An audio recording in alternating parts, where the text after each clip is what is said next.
Cruiser Tank Mark I, A9.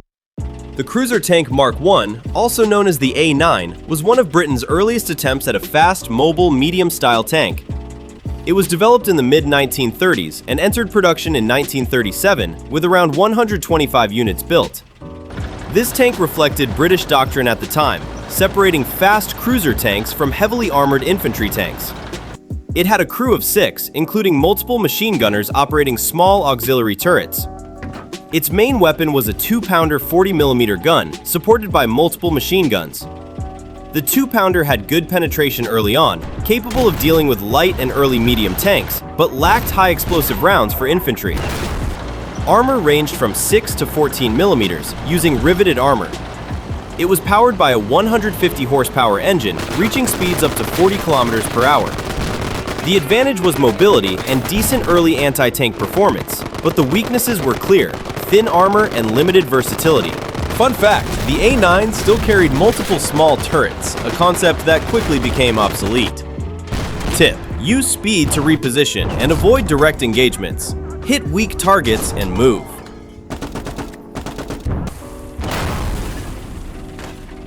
Cruiser Tank Mark II, a 10. The A10 was a heavier, more protected version of the A9, introduced in 1938 with production around 175 units. Crew size was reduced to 5. It used the same 2-pounder gun with machine gun support. Armor was increased significantly for the time, up to around 30mm, still using riveted construction. Speed dropped slightly to around 26 km per hour due to the added weight.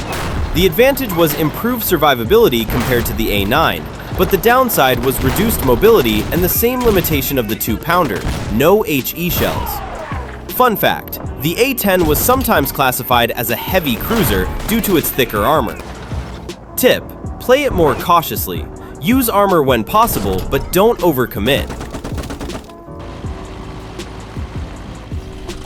Cruiser Tank Mark IV, A13 Mk II. The A13 Mk II represents a major step forward in British tank mobility. Developed in 1939 with around 655 units produced, crew size is 4. It uses the same 2-pounder gun, but with improved handling and mobility. Armor ranges from 6 to 30mm, using riveted armor.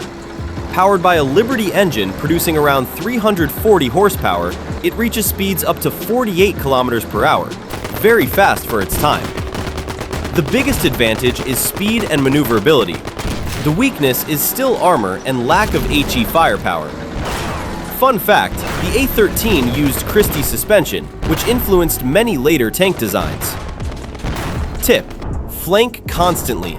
This tank shines when attacking from unexpected angles.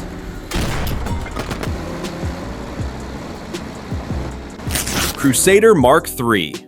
The Crusader Mk III is one of Britain's most iconic early war cruiser tanks. Introduced in 1942, with thousands produced across Crusader variants. Crew size is 4.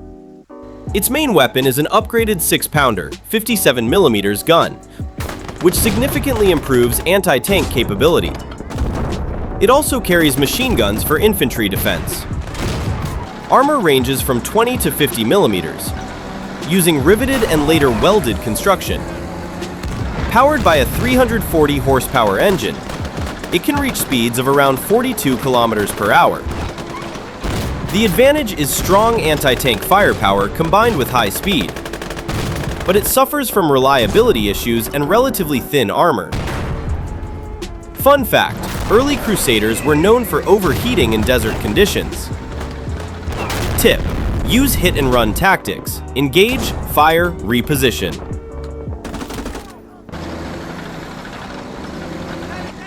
Cromwell, A27M.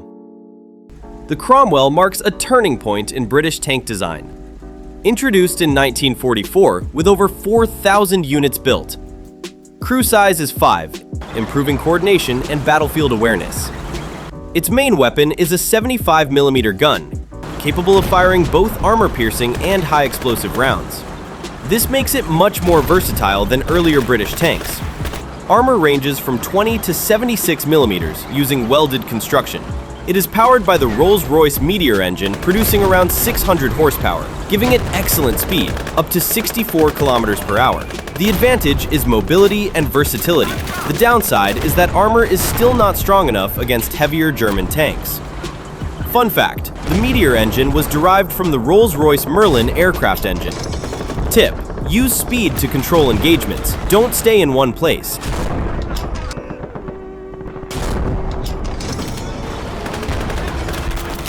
Sherman III, British M4A2. The Sherman III is a British-operated version of the American M4A2 Sherman. Introduced in British service around 1942 to 1943, with large numbers supplied through Lend-Lease. Crew size is 5. It uses a 75 mm gun, effective against infantry and early tanks, but weaker against heavy armor. Armor ranges from 50 to 75 mm, with welded or cast construction. Powered by a diesel engine producing around 375 to 410 horsepower, with speeds around 40 kilometers per hour. The advantage is reliability and versatility. The weakness is limited firepower against late war tanks. Fun fact, British forces modified many Shermans with different guns, including the famous Firefly. Tip: use it as a flexible support tank, adapt to the situation. Sherman Firefly. The Sherman Firefly is one of the most famous British tank adaptations of the war. Introduced in 1944, it was a modified Sherman fitted with a powerful British 17-pounder gun. Crew size is 4 or 5 depending on configuration. The 17-pounder is extremely powerful, capable of penetrating Panthers and even Tigers at range. Armor remains similar to standard Shermans, around 50 to 75 millimeters. Mobility remains similar, with speeds around 40 kilometers per hour. The advantage is incredible firepower. The downside is unchanged armor and a more obvious profile due to the long gun barrel. Fun fact, Fireflies were often hidden among regular Shermans to avoid being targeted first. Tip: stay at range. This is a sniper tank, not a brawler.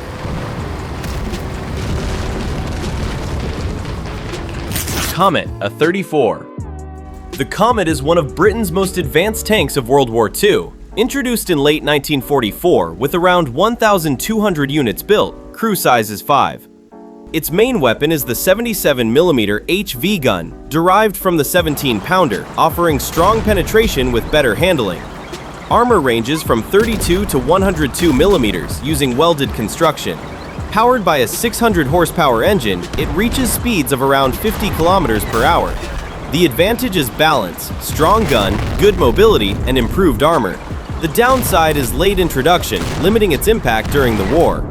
Fun fact, the Comet is often seen as a direct predecessor to the famous Centurion tank. Tip: use it aggressively but smartly. It's one of the most complete British tanks. British medium tanks evolved from fast but fragile cruisers into balanced, hard-hitting machines capable of standing toe-to-toe with the best. They weren't always the strongest, but by the end of the war, they had finally found the perfect balance.